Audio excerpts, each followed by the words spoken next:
Everybody, what is going on, the Catch fam? It is Steven here, and in today's stream, we're going to be going over my too early to call, way too early, or just early 2022 fantasy football season rankings. I'm just going to go over the top five, really, at this point, what I'm seeing at between quarterback, running back, wide receiver, tight end, and just kind of get an early feel on these dudes because we've seen a lot of shakeup already happen. Obviously, a lot of the free agency stuff has kind of settled in the dust. We've seen the trade settle down. And I mean, there were a ton of trades in even just the AFC West alone. I mean, there's still some guys out there who might still be moving, like a Debo Samuel. So definitely everything is not totally finalized, but I do think at this point, it's a pretty good place where we can actually say with reasonable certainty that, all right, we might be able to go ahead and start ranking some guys, start taking a look at some guys, especially for any of you guys who do best ball or just are looking ahead and drafting early in the off season, because some people do that. And I think it's a fun way too to actually just get into it. But, one thing what I saw when I was going through this exercise was just that it really is going to be interesting at the receiver position. The receiver position was one that more than any other that I saw a big shakeup, right? Obviously, Devontae Adams leaves Green Bay, which is going to cause chaos there. I mean, you've got Stephon Diggs that might be jumping up because Tyreek Hill is gone. So definitely a lot of uncertainty at that spot. But whereas the running back spot, I think, is still pretty stable with our guy JT at the helm. But with all that said, I mean, not to let this go any longer. Let's get right into it. Let's go over what I put together. Again, it was put together on a little bit of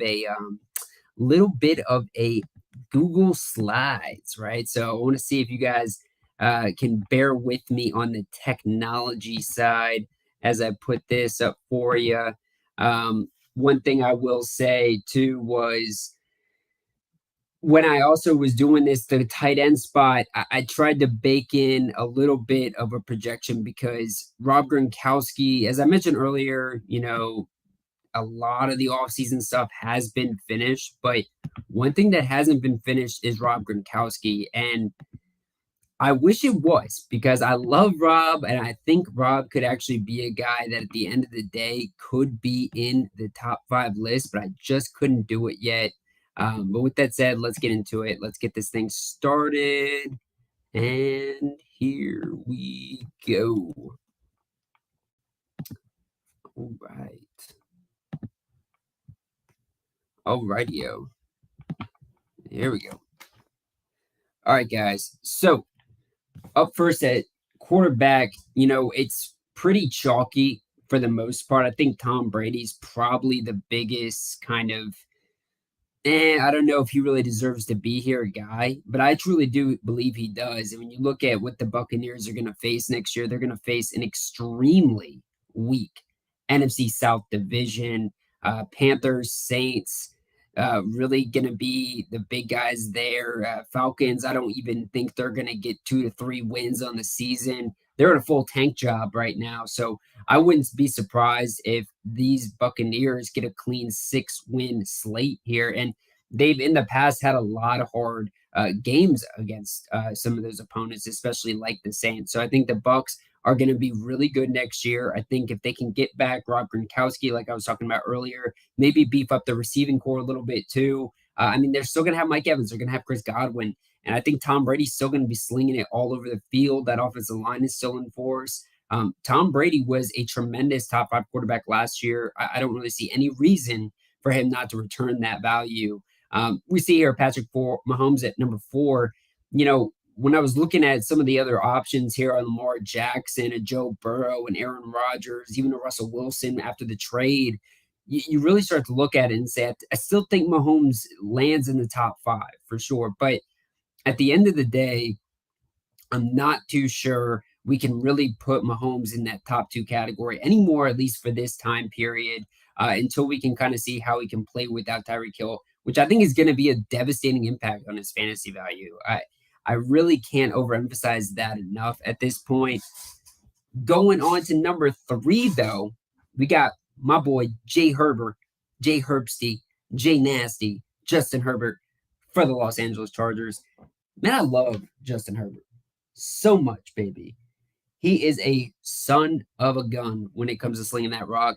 And the Chargers, what they're looking like doing right now in the draft is either investing on the offensive line at the other tackle spot, at the right tackle spot, maybe a Trevor Penning, or going out and getting a receiver like a Chris Olave or one of those other top talented receivers that are going to be there right when they're picking, right? So I think either way the draft's going to shake out. Justin Herbert's going to get a new toy to play with.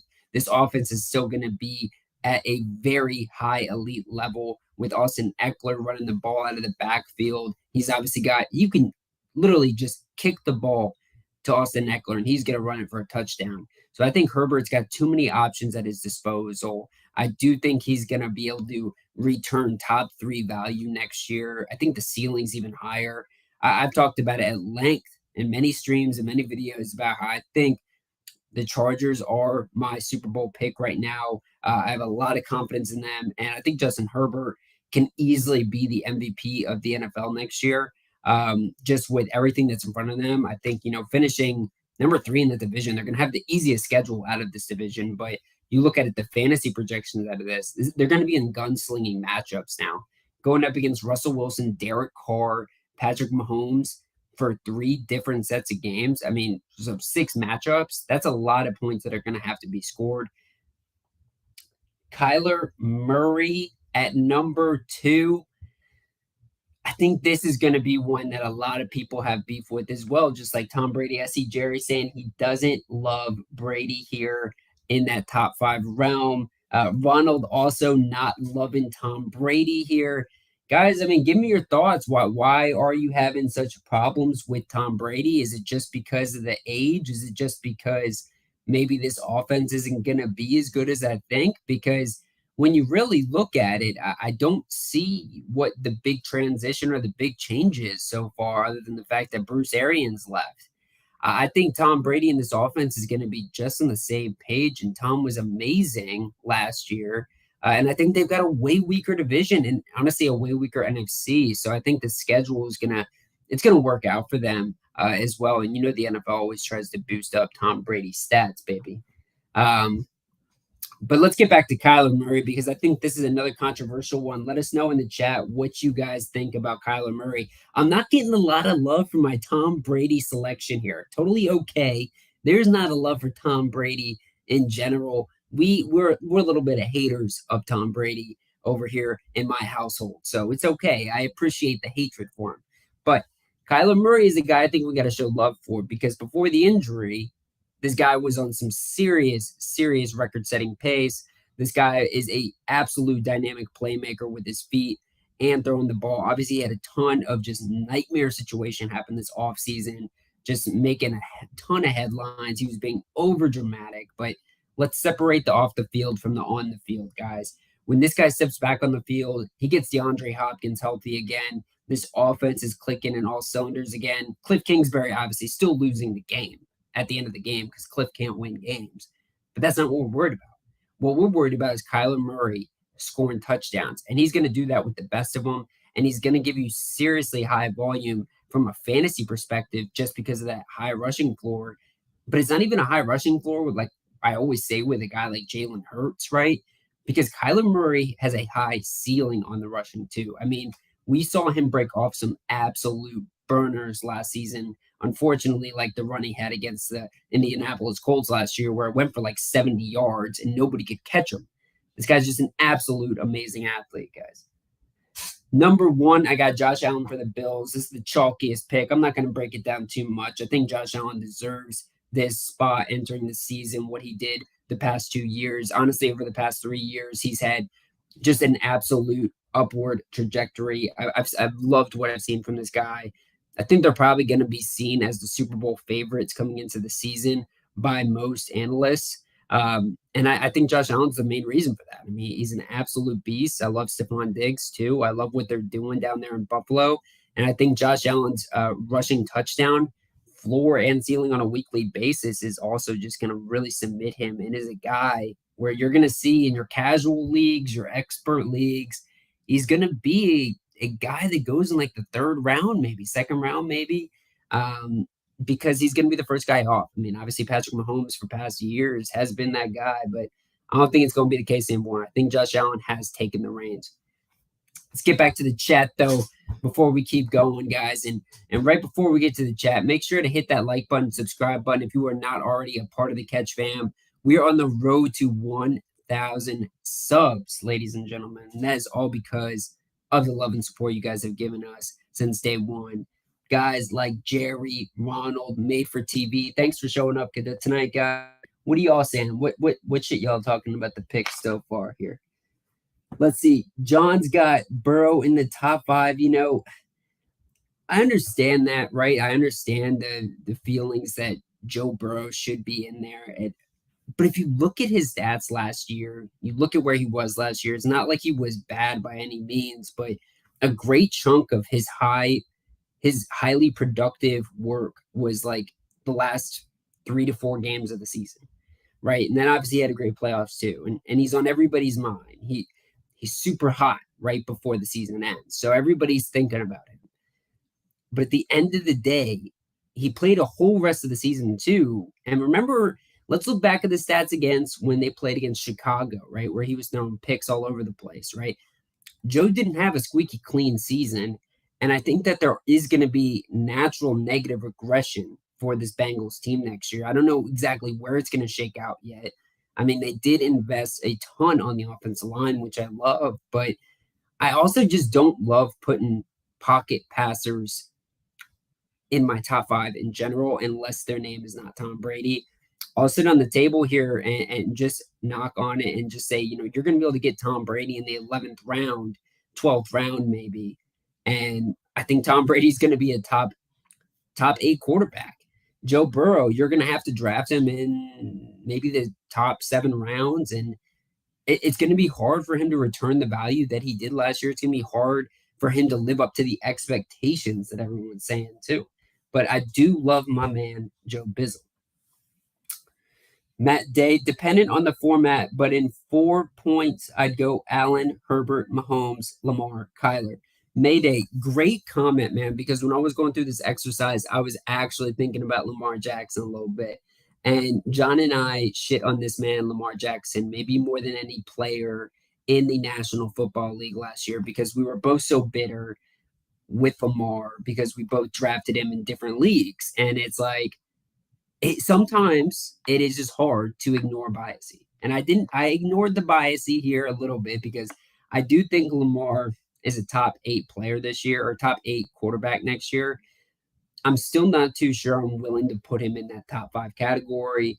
He does face a very hard division, which is another reason I was a little hesitant to go with Joe Burrow next year because the Steelers are going to be better. The Ravens are going to be a lot better. The Bengals are going to be a lot better. I mean, all of those guys are really good defenses, really good teams. I just don't know if I can fit in Lamar at this point in my top 5. But man, I need to see Lamar get back there. And he's playing for a lot this year too, which to your point, Mayday, this is the year of any for him to return that kind of value that made him a #1 fantasy quarterback, right? Because he's playing up for a contract right now. And he is really putting it all on the line because he's going to play through the season without a contract, more likely. Let's see. So, Ronald, you're thinking they're not going to have any negative regression. I certainly hope so, man, because I've got Jamar Chase in a dynasty type of format where I get him as a keeper. And if I can get Jamar Chase back with no regression, that would be a very, very good situation for me. Why would they have a young homegrown team that made it suddenly to the Super Bowl with others? Yeah, I don't know. I mean, I guess the point for me is sometimes when I see guys like that just blow up, it's not that I'm just like always going to expect the downfall, but you're not going to necessarily see Jamar Chase as efficient as he was last year. You're not going to necessarily see Joe Burrow putting up the numbers he did over the last 3 weeks of the season. I certainly hope the Bengals can return what they did last year. But I mean, you're even seeing it with Vegas, the way Vegas is looking at them as a team next year. I mean, they're struggling to get to the 9-win predicted total. I mean, it's just a hard division and it's hard to repeat as what you were last year, which is a Super Bowl contender. And they should have won the Super Bowl if they just didn't have P. Ryan in there on third down and if they had Joe Mixon in there, baby. Let's see. What do you mean by someone playing without a contract? So yeah, I mean, Jerry, that's a good point here. So with Lamar Jackson, Lamar is basically just gonna continue to try to play out his existing situation before he gets to ink a contract. Because what he's trying to play for, he's essentially playing to get like a mega contract like a Patrick Mahomes, right? And what the Ravens are saying is, oh, he doesn't need to do that. He doesn't need to win a Super Bowl to sign his contract. But I think Lamar is just basically trying to bet on himself. And he's saying, hey, if I come back and healthy for another year and I ball out like I know I can, and we have a successful season, whether that's a Super Bowl or not, I think Lamar feels as if he's got more money on the table. And Lamar's been an interesting player in the past, is that he necessarily hasn't had an agent to represent him. He's used family for the most part. I believe it's been his mom, honestly, the whole time since he's been in the NFL that has represented him. So it's pretty crazy. And I honestly wish the best for him. I hope he still gets paid big time, baby. All right, let's go on to the running backs, guys. This is also going to cause some chaos, I can already tell, because of number 4.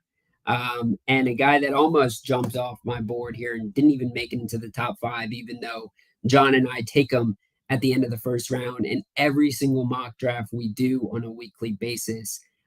Joe Mixon almost didn't make it there either. But let's start with Joe Mixon. Let's start at number 5. Joe Mixon for the Bengals. They improved a lot on the O line. Kappa from the Bengals, I think, was a massive improvement. And I don't know if they're necessarily done improving there. I think they might also bolster it up through the draft as well. They're going to have that late first round pick, which I think there's still going to be some interior offensive line talent available. Either way, though, I think if Joe Mixon can come back and stay healthy, I think we're going to see pretty similar output from that guy. He's an absolute machine. And this was something we knew Joe could do his whole career if he just stayed healthy. And we actually saw it last year, right? In our personal leagues, John and I kind of shit on Joe when he got drafted. I was like, yo, this guy's not going to stay healthy. He's like Dalvin Cook. Then Joe stayed healthy. DeAndre Swift and him, if they can stay healthy, those two guys that I just mentioned, DeAndre Swift, Joe Mixon, and shoot, you can throw Dalvin Cook in that lineup as well. Of those type of running backs, where if they can stay healthy, they're absolutely top 5 players, right? So I am baking in a little bit that Joe's gonna stay healthy. He's gonna be able to keep it together. But I also think that this Bengals team is gonna rely on Joe going forward too, and he's gonna be able to take the opportunity from the fact that they've got T. Higgins on the outside, Jamar Chase on the outside, Mr. Joe Bizzle throwing the rock to spread them out far and wide. And then Joe Mixon's just going to be running up the gut. And I think they're going to still see a ton of touchdown volume next year. Let's see what's going on. Spencer's in the house, baby. What's going on, Spence? What is going on, Spence? I always love to see you, my guy. Jerry saying, would you have Jane representing you? Jerry is mentioning my mom right now. Yeah, you know what? I think I would. I've always did that, right? It's like, would you rather have some guy who's obviously just out for money representing you, and he actually does know about the law and contract law, or would you rather have family represent you? It's a very sticky line, and I respect what Lamar did there. I still think I'd get an agent though, but maybe what I would do is I would like make the Ravens pay for Jane to go to college to learn about the type of contract nuances and everything so she can ink me a good deal, right? Because I got to protect myself, but also keep the family close. You know what I'm saying? Let me know in the chat, guys, though. Do you trust agents and lawyers or do you trust your family? That could bring up some interesting debate right here. See Mayday dropping his running back rankings, guys. Definitely when we go through these, each position, let me know what your rankings are too, because I'm sure you're going to have some differences with mine. I love Mayday taking Christian McCaffrey here. Christian McCaffrey, Derrick Henry, JT, Eckler, Najee. I don't know. Okay, so Mayday, you're still a little iffy on the last one there, but I like your solid top 4 there. I mean, or top 5. Okay. And then, Najee just missed the cut, but I do love Najee a lot, and we've seen him go in mock drafts. number two off the board at running back quite often too, right? So I think he's going to be a hell of a back next year. Eh, I don't know. I don't know. Maybe it's something about the Steelers' lack of offensive line, and Mitchell Trubisky there, and Najee isn't Christian McCaffrey, right? Because they're both in the same spots. But speaking of Christian McCaffrey, Christian McCaffrey's just absolutely devastated fantasy owners over the past 2 years now. Before that, he was a godsend. I mean, he was the greatest thing fantasy football seen since, I don't know, LaDainian Tomlinson, right? Adrian Peterson. Um, I mean, he was amazing. I loved having him for like one game. I had him in my fantasy season. John loved having him for like 2 games, even though he held him on to him the whole season. But Christian, he's going to come back after basically having, now like 2 seasons worth of time to rest up and heal up. And I think he's going to be able to still dominate. I know some people have him still being around that top 2 to top 3 running back range. I pushed him back a little bit, just because I am going to bake in some returning injury type of downside to him. But his ability to play all 3 downs at the most elite level in the league, you just can't ignore it. He's a walking 30 points. He's a walking touchdown. He's a walking 5 to 6 targets a game and turns them into mad volume. And who's to say with a healthy Christian McCaffrey, this Panthers team can't get better? Sam Darnold might actually not be as terrible as he was last year. I don't know too much about that last point. I think Sam's probably still going to suck. But I do think Christian McCaffrey could come back and still dominate for fantasy. And top 5 isn't out of the question, like, at all. I think it's pretty high likelihood, to be honest. But, they do have Chuba Hubbard. They do have Deontay Foreman. They've got some people back there behind him that are now going to be taking work from him. So that is one thing I'm interested in, and would be curious to see what you guys would think is, as we enter the real heat of the offseason for fantasy football, are you thinking that the Panthers are going to start spelling Christian McCaffrey, start using these backup running backs more? Because they've kind of got Christian for a little bit now because of the contract, unless they can trade him. And I just don't know if they're going to be able to trade him, at least this year, right? Up next, we got Derrick Henry, another guy who's coming off of a big injury, a foot injury. He missed basically the whole season last year. I think he missed like 8 to 10 weeks, maybe more. And he was terrible in the playoffs when he came back against the Bengals. Not that I blame him. The guy was out for so long, but I actually thought the Titans kind of messed up because they should have left Deontay Foreman in there, who was great for fantasy last year. I wish Deontay Foreman stayed with the Titans, honestly, because he was a really good fantasy back. But Derrick Henry, the high usage he sees, the consistency for him to be around 370 carries a season, getting over 400 opportunities a season, the touchdown work this guy gets, the absolute beast of a man Derrick Henry is. I do think he deserves to still be right there at that number 3 running back spot. And I would absolutely take him with my number 3 draft pick. And this is despite the fact I can already hear Spencer talking shit in the chat. I don't know if he is yet. I'm going to check in a second, but I can already hear Spencer chirping about how I traded 2 draft picks to get Derrick Henry in our league last year, and then Derrick Henry got hurt. But I would do it again, baby, this year, because I think Derrick Henry is going to be that special again, guys. And I think Derrick Henry and I think Christian McCaffrey, they're going to be very polarizing players. I think a lot of people out there are going to go jump on some other type of guys that are a little bit younger, maybe like a Najee Harris, right? Just to go after the youth and get away from injuries. But I still think these guys should absolutely be cornerstones of your fantasy team going forward. Austin Eckler, a dude that I took pleasure in having on my team last year. This guy is an absolute gem for half PPR leagues, baby. I love Austin Eckler. And the fact that he's paired up with Justin Herbert next year and this Chargers offense next year, so excited for it. This guy saw like 12 touchdowns last year. His receiving work was off the charts. He just had some weeks where it was like Christian McCaffrey-esque of 2 years ago, where it's just no matter what, how much you're down, you can rely on the fact that you've got Austin Eckler and he's going to give you a solid 25 to 30 points, man. That is what Eckler can do on a consistent basis. And they really don't have much in the running back committee right now. I think they've got Roundtree, the back out of Baylor a year ago, and then they've got shoot, I don't even know who they got because I don't even think they've got Justin Jackson anymore, right? So the running back committee is not that strong. They might do some more things to add in. I already mentioned earlier that I think they're going to go ahead and target the offensive line to continue to bolster that, so that'll help. But Austin Eckler is kind of independent of the O line because he's so creative in space. I absolutely love Eckler here. I would definitely take him as a number 2 RB here out of my rankings, but I still think this is a guy that's going to slip in mock drafts, slip in drafts all the way till around mid of the first round, which is late in my opinion, because I think this guy deserves to be right behind Jonathan Taylor. I'm going to get to the chat real quick, though, before we hit number 1, Jonathan Taylor, because like I said, baby, Josh Allen at QB at number 1 was kind of chalky. Well, you best believe Jonathan Taylor at running back number 1 is a little chalky as well here. See, John is saying Javonte Williams top 5 back next season. I love that take, John. I would love to put Javonte and Joe Mixon's spot here. And you know what?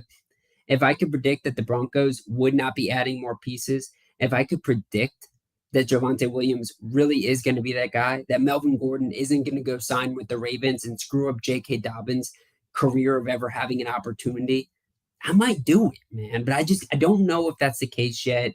Until I see it, I need to see it to believe it. And I also think that Javonte Williams maybe doesn't deserve that love and praise until he can show us that he can be a top 5 back, because his talent and everything is transcendent. I mean, this guy's amazing, but to be a top 5 back, you got to have a little bit of a legacy. You got to have past seasons history, in my opinion.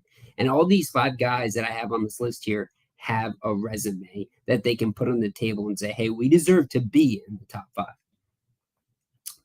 Let's see. Ronald, no way am I giving CMC top 4 capital. No way. Where's Harris? Oh my gosh. Yeah, I knew when I put this together, Ronald, you were gonna hate Christian McCaffrey here. Well, that's when I said, when I opened up the running backs, I was like, oh my gosh, Ronald's gonna hate this pick here.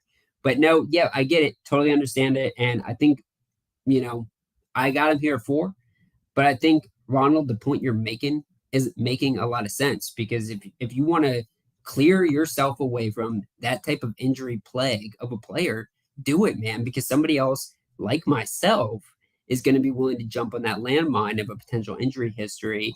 And then you get to steer clear, right? Maybe somebody that really comes to mind is Saquon Barkley, right? Saquon Barkley isn't even in my top 12 running backs because I've identified him as a landmine and I will not draft him, right? Now, a lot of people have started to feel that way about Christian McCaffrey. If Derrick Henry got hurt again this year, I'm sure people would start thinking that way about Derrick Henry too. So just happens. Eventually people just landmine people and they just blackball them. They'll never let them in again. Let's see here. He averages 2.5 games a season. I hate that orange box. John makes the orange box go. John, make the orange box. I remember you hated that box, didn't I? All right, Mayday. My Deontay Foreman shares are ready to go off probably when CMC goes down. Yeah, I agree. I do think he's going to be a stud once Christian McCaffrey, if he does miss time, I do think he is going to pop off. Would not be surprised about that at all. He was really good for Tennessee as a backup running back, and I would expect that to continue going forward with Carolina too. And the only concern is obviously Chuba Hubbard, but I'm starting to think that maybe the Panthers just were not if the Panthers were just not convinced in Chuba Hubbard, right? They obviously spent that draft capital on him to go target him, but he honestly didn't really return any value, and he was pretty bad in the pass catching work too. On to receivers, man, number 5 is going to cause a doozy. I can feel it in the air as being, what was it, Bernie Siegel, or what's his name, the singer. Feel it in the air. Great song, by the way. I can't do any justice to it. Stephon Diggs for the Bills at number 5. I think that when I looked at the other guys here that I could put here, Debo Samuel, Tyreek Hill, name your poison, DeAndre Hopkins, I don't know, whoever you want, right? There's a list of them. I don't really like their offensive situations better. I don't like what's going to happen for them better than Stephon Diggs. Maybe I'm just super high on Stephon Diggs. Maybe I'm just super high on Josh Allen. I loved Stephon Diggs last year, and he didn't really give you the most value last year, I guess you could say. I mean, he didn't really have high touchdown output last year, which was probably the biggest weakness about him. He was pretty consistent with the yardage. He was pretty consistent with the targets, but he just never ended up giving you those fantasy performances where it really felt worthwhile, right? So after the contract happens with Stephon Diggs, I do think this Bills team is going to be really damn good next year. Um, I really think they're going to make the difference. They're going to make the jump. Gabe Davis, I also love him a lot on the outside. I think if they give him the opportunity to step up, he's going to open up Stephon Diggs a little bit more. Biggest concern with Diggs here is with the loss of Brian Dable. I'm worried that could potentially hurt Josh Allen and hurt this Bills offense a little bit, but ultimately, I can sleep easy at night with Stephon Diggs going right here from my receiver spot. Because I'll tell you this right now, I believe in Josh Allen more than I believe in Tua, right? So Tyreek Hill is off the list, man. And Debo Samuel, I'm just, you look at Debo's career. I love Debo. First off, I'm obsessed with Debo. I no hate towards Debo, but you look at what he's done over his career. It's injury riddled, nonstop. Now he's in beef with the 49ers. Who knows if he'll even come back? He's probably just fighting for a contract. But at the end of the day, like I'm just not too sure Debo's going to be able to come back, play running back and receiver, and take literally every ball. He's basically Cordero Patterson on steroids for this 49ers team. I don't think he's going to be able to do that at a top 5 level next year without the injuries. It's just going to be really tough for him, right? Number 4 is a little bit less tough for me, though. I like Jamar Chase from the Bengals here at number 4. I love this kid, man. I saw this post recently about like who's your favorite young receivers. Had like CeeDee Lamb, Justin Jefferson, DK Metcalf, Hollywood Brown, which was really weird. But it had a whole list of these guys, and I was like, dude. I mean, obviously Justin Jefferson, I think, is the best young receiver in the league, but Jamar Chase, man, he's probably my favorite. Just his swagger, his drip, his deep threat ability, the fact that he's paired up with Joe Burrow and they've got that chemistry. I love Jamar Chase's upside next year. It's just talking about the natural regression thing with Ronald and the rest of the chat. A minute ago, I do see a little bit of natural regression coming to this Bengals offense, and I see some natural regression coming to Jamar Chase in the sense that I don't think he has the same amount of receiving touchdowns next year, right? His astronomical receiving touchdown work, but it also wouldn't be crazy if he became like the next Devontae Adams and was just very consistent with touchdowns. But it also is not crazy to say that with another year under his belt, this kid who was not a very polished receiver last year, had a shit ton of drops last year, is going to work on his craft a little bit more, becoming a better catcher, becoming a better route runner, and he is going to absolutely unlock himself as a superstar receiver next year and just be downright unguardable, more unguardable than he already was. But then now I'm talking about in the short and intermediate routes, right? Not just those big, deep threat routes or getting work. I mean, Jamar Chase, his ceiling is untapped, and that's why I still think you've got to have this guy in the top 5 and not write off his rookie season, right? And before we get to number 3, at a guy who I love, but I had to slide him down on my list because of the trade. Let's get back to the catch here, baby. Let's see what's going on. I'm sure there's some question marks about Lacadebo and question marks about Stephon Diggs. Let's see. Ronald says, "Well, I wouldn't put Hopkins there." Yeah, that's fair. That's fair. I'd have Debo in there for sure, probably ahead of Chase or Diggs. I think Chase will do great, but it's competing with T. But I like the list. Thanks, mate. I appreciate it, my man. And I do think Chase is, he's competing with T. Higgins. I see T. Higgins as almost like an unlocker for Jamar a little bit. I think they were both They both were able to play off of each other pretty well, but you did see those weeks where it went to T. Higgins one week, and then it went to Jamar Chase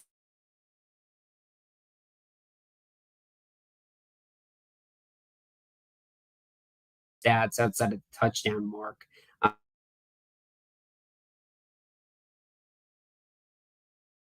Jamar Chase and T. Higgins can't finish as top 16 receivers next year for fantasy. I mean, I think T. finished around 22 or 24 last year.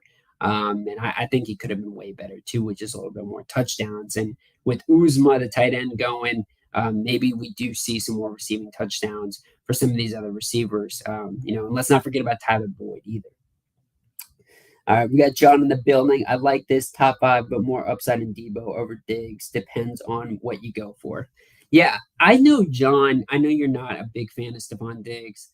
You wear that Josh Allen jersey, but you don't even have love for his best receiver, my man. And I've always been a fan of Steph Diggs, even when he was back at Maryland. So maybe I am a little bit biased with that respect. But I will say this: I think Stephon Diggs is prime for a big, outstanding performance where he can crack into a top five, top six.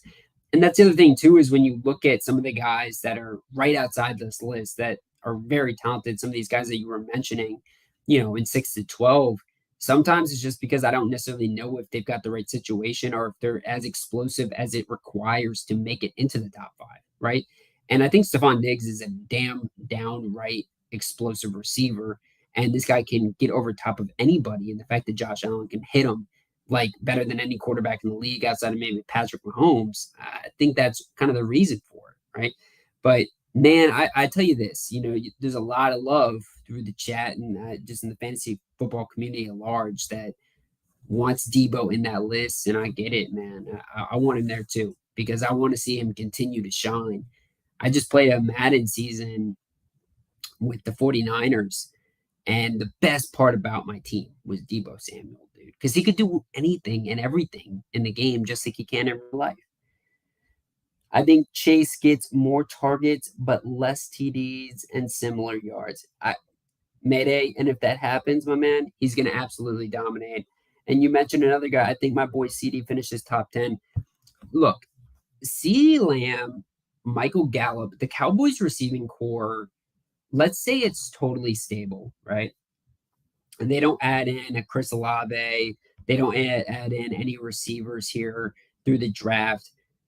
This is going to be an offense where you should attack those receivers in the draft, because Michael Gallup, you're going to be able to get him so late for what he's going to be able to return in value.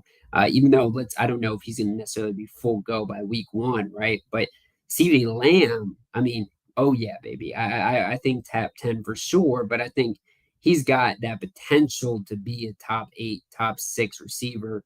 I don't know necessarily if he's top 5, because I don't truly believe in Dak Prescott, but I will say this, man.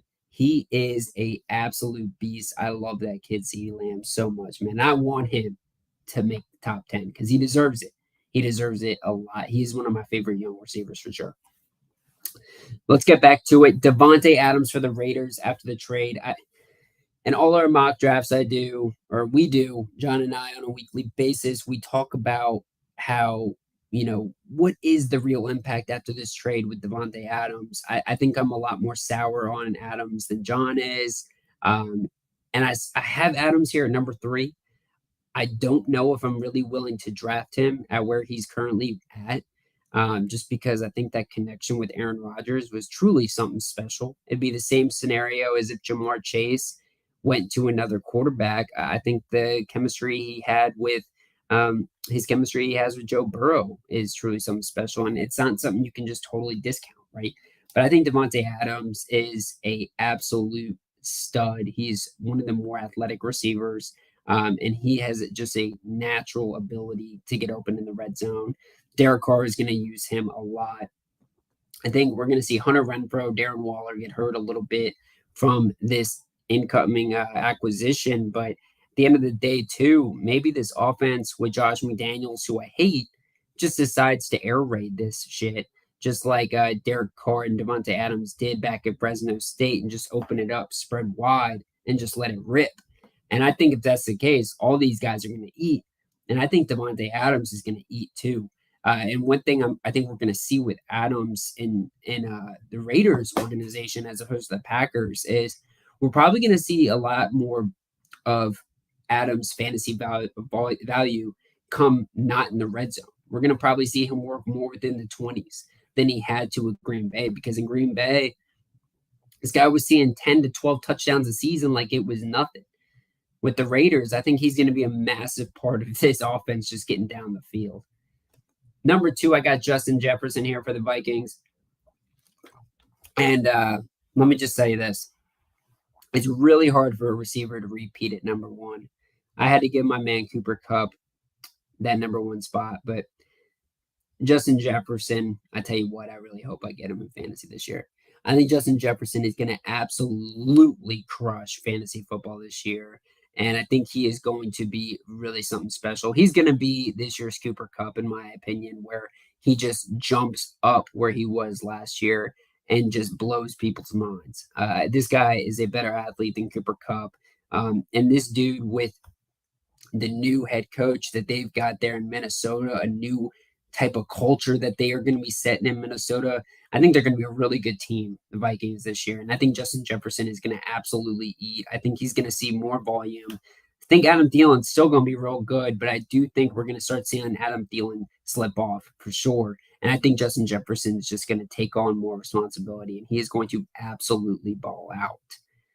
But Cooper Kupp, the reigning champion, number 1 of last year, he's going to be number 1 of this year. I love Cooper Kupp here for the Rams. I think when you look at it, you look at guys like Devontae Adams, who had been returning year over year, top 1 to 2 fantasy production.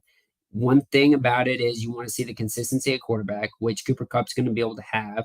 And you want to see consistency with the coaching. And you want to see that there was a good chemistry with high volume total and this guy's ability to just break open all the time. Cooper Kupp checks every single box and more. He is not going to have the season he had last year. To anybody's surprise, I don't think that's going to happen.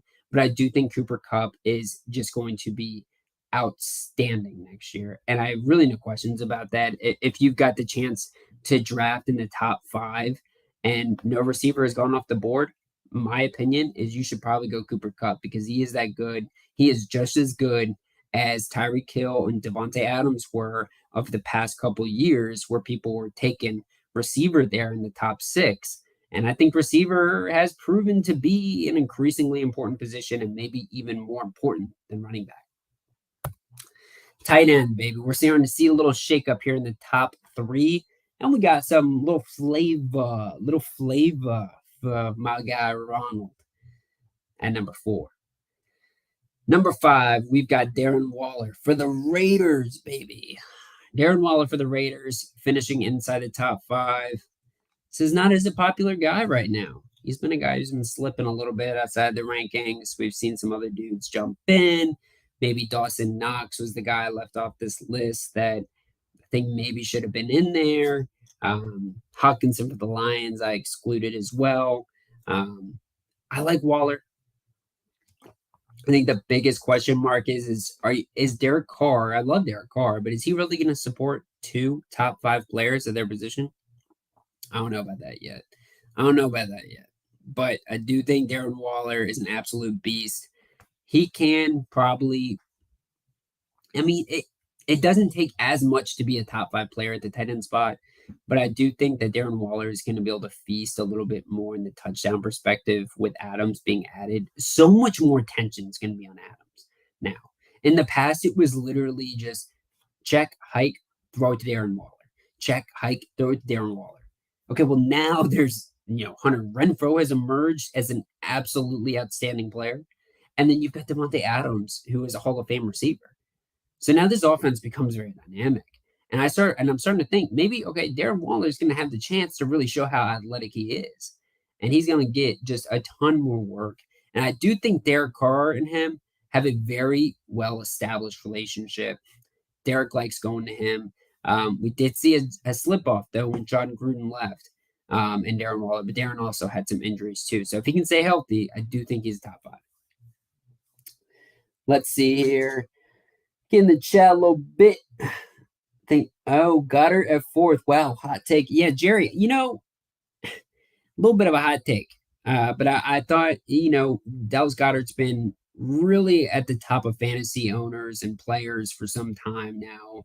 Because even when he was with Zach Ertz of old in Philly, we were like, all right, come on, man, just give Dallas Goddard his opportunity. He will absolutely play hot, right? He starts playing. He plays pretty well last year, man. He was a good tight end last year.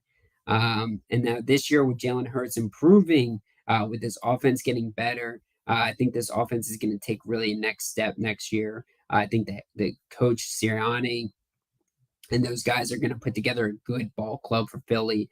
I think Dallas Goddard's really going to be able to leapfrog his way in because, I mean, Goddard had a good year, but there was so much more left on the table, touchdown wise, yardage wise, and he is already, I would say, like 1B on this Eagles team in terms of receiving targets, right? I mean, it's Devontae Smith and it's Dallas Goddard, right? So if the Eagles don't go out and get another receiver in the offseason, which I know Ronald doesn't want, but if they don't go out and get another receiver, it's going to be Goddard's time, baby. So he just needs to stay healthy. He just needs to stay on the field. And I think Jalen Hurts is going to be much more improved and he's going to get it done. Number 3, George Kittle for the 49ers. This is my favorite tight end in the NFL. By far, I love George Kittle. I love what he brings. He reminds me so much of Rob Gronkowski, of his prime. I already see some people jumping in here or I see LeBron's brain jumping in here on Kittle over Kelsey. I like that take. I like that take a lot.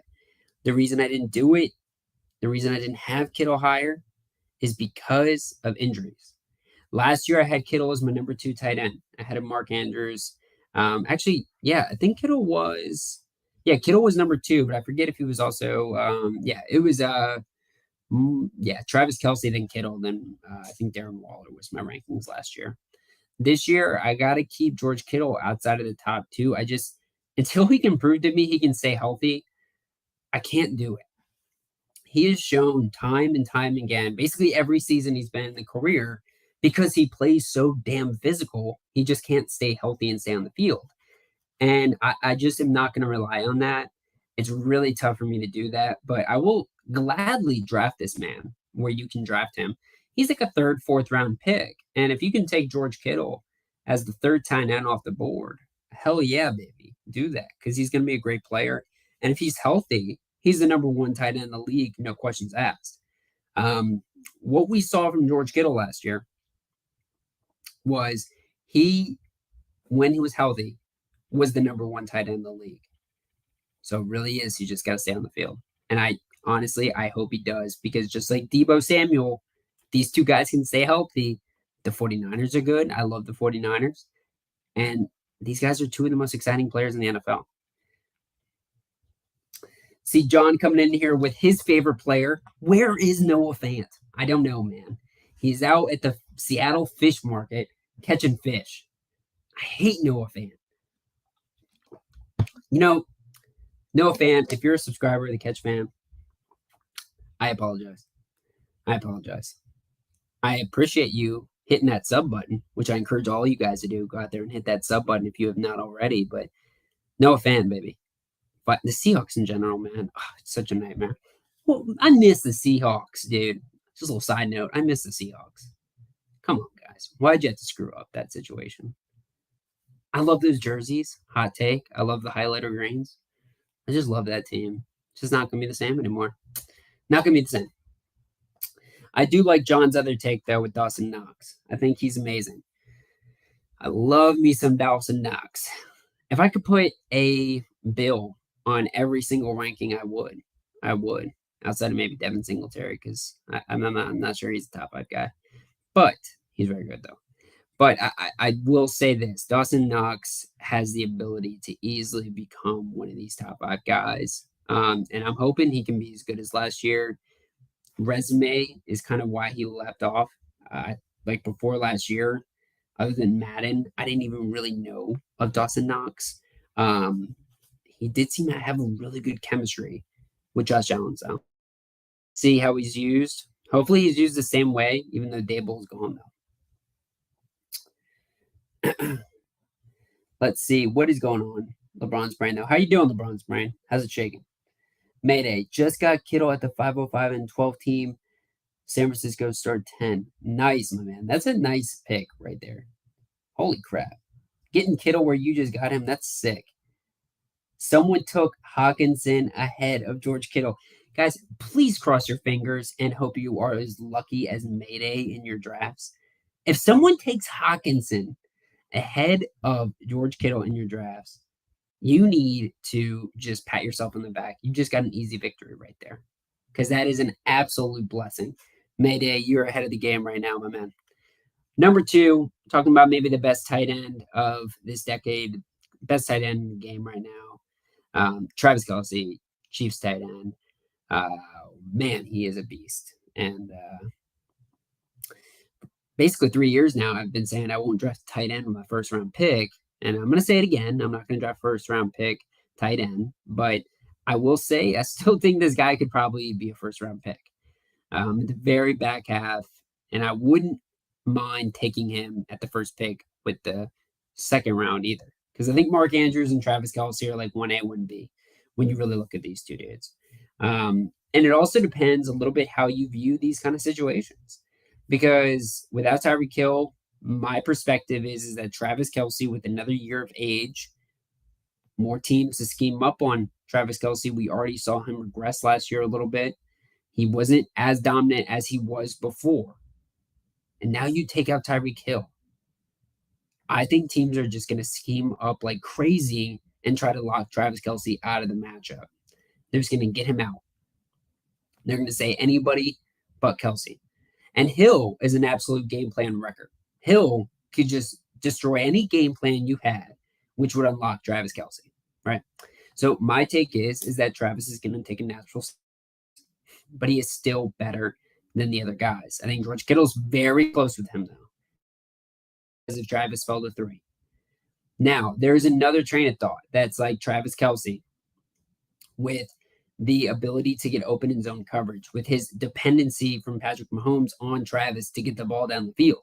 We could see an unprecedented amount of targets, unprecedented amount of touchdowns from Travis Kelce, and he could have one of his best fantasy seasons.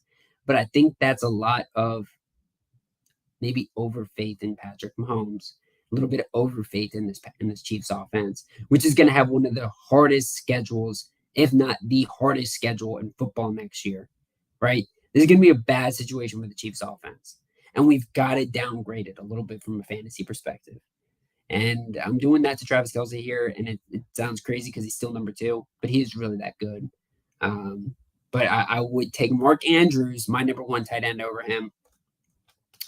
Mark Andrews, for a long time now, has really proven that he is the 1A, B, C, D as a receiver for the Ravens. And they brought in guys all the time. Sammy Watkins, Rashawn Bateman, Marquise Hollywood Brown. None of them could do it for the Ravens. And it didn't matter who was playing quarterback for the Ravens. They all went to Mark Andrews, especially in the red zone. Mark has tremendous touchdown upside. For anybody who had Mark Andrews last year in fantasy, give me a hand clap right there because he was amazing. He was absolutely fantastic last year. I think he's going to be really good next year, and he's going to be a guy that from a year out, we're still drafting as the number 1 tight end. This guy's a man amongst boys, and I do think he's going to return that value, baby. I do think he's going to return that value.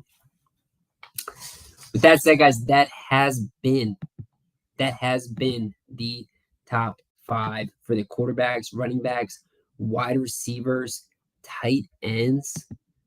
And man, I mean, it's a lot of people, man. It's a lot of people to get into.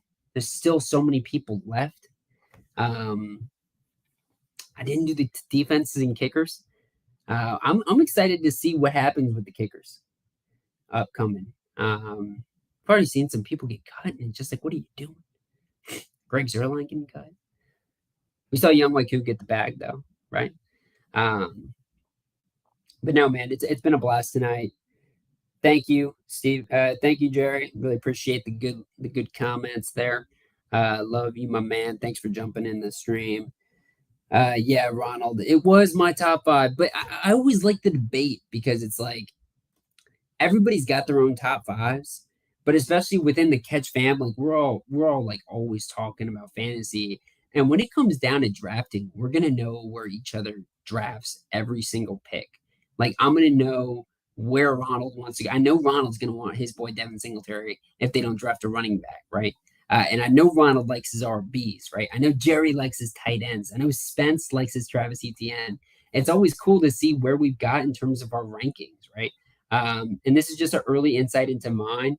And I think the beauty of it too is, I mean, even between John and I, we've got different type of rankings, different type of thoughts on these guys.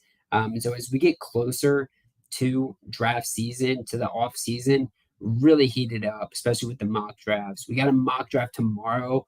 If it's not already filled, definitely hit the Discord or the link below and go in there, join the draft, man. That's gonna be a ton of fun. I got a little bit of a surprise that we're going to be breaking in the first 15 minutes of that stream. So definitely try to make it early so you can hear about that. It's going to be something fun. Yeah, man, I'm looking forward to it. I'll tell you this, we didn't really talk about food tonight. So I'm going to give everybody an opportunity to talk about food here. What'd you guys eat tonight? What was what is the cuisine of the evening? Jerry, I guess it's only 4 o'clock your time, so it's not really dinner time yet. I had a slice of pizza, and I am gonna be digging into some salmon salad after the stream. So I've got my eyes full, so to speak. I'm ready to dig in for sure. Um, I am moving this weekend, so that'll be fun. Got a lot on my plate there. I'm not a heavy lifter, as you guys can tell from these arms. They're not too beefy. They are not too beefy of arms. So definitely give me some good luck there. I'm gonna need it as I'm lifting heavy boxes. Okay, nice. John's making tacos again. I feel like John, every time you chirp in here with the food, you're always making tacos. Well, what are you doing with the tacos here? Are you going to Taco Bell and saying that you're making tacos? I mean, I'd respect that if you're doing that. I mean, that's something that I would do, but I just need to know right now. Yeah, Ronald, I always am doing the salmon. I actually eat salmon like once a week. My girlfriend's allergic to salmon, so once we move in, no more salmon for me. So I'm trying to get all my salmon in before it's gone. It's one of the best fishes. You can literally do anything to it. It's so damn good. So damn good. In terms of fantasy on salmon, I would definitely say salmon is the first pick of the draft as a freshwater fish, right? Which I think it's freshwater. It's not shellfish, right? John says tacos are cheap, fast, and easy. Remember that in the apartment. I'm just gonna remember that I'm gonna be eating microwave food for a while, more than likely, John. That's what I'm gonna do. All right, guys. It's been a blast tonight. It's been a pleasure. It's been a ton of fun getting to break down some early fantasy football content. Took a break from the college football content today. We'll get more into that though. Going to have an uploaded video that just goes over the best player at each position in college football for the upcoming 2022 NFL draft at the end of April. That'll be popping up here either tomorrow or the next day. But yeah, guys, had a ton of fun tonight. Jump into the stream tomorrow. Take a watch, even if you're not a part of the draft. I encourage you to join the draft if possible, though. And hit that like button, hit that subscribe button on your way out, guys. Really do appreciate it. We're on the road to 1,000 subs, baby. Like I said, it's all because of you guys. And remember, you saw it here first of the catch. Come back for more, baby.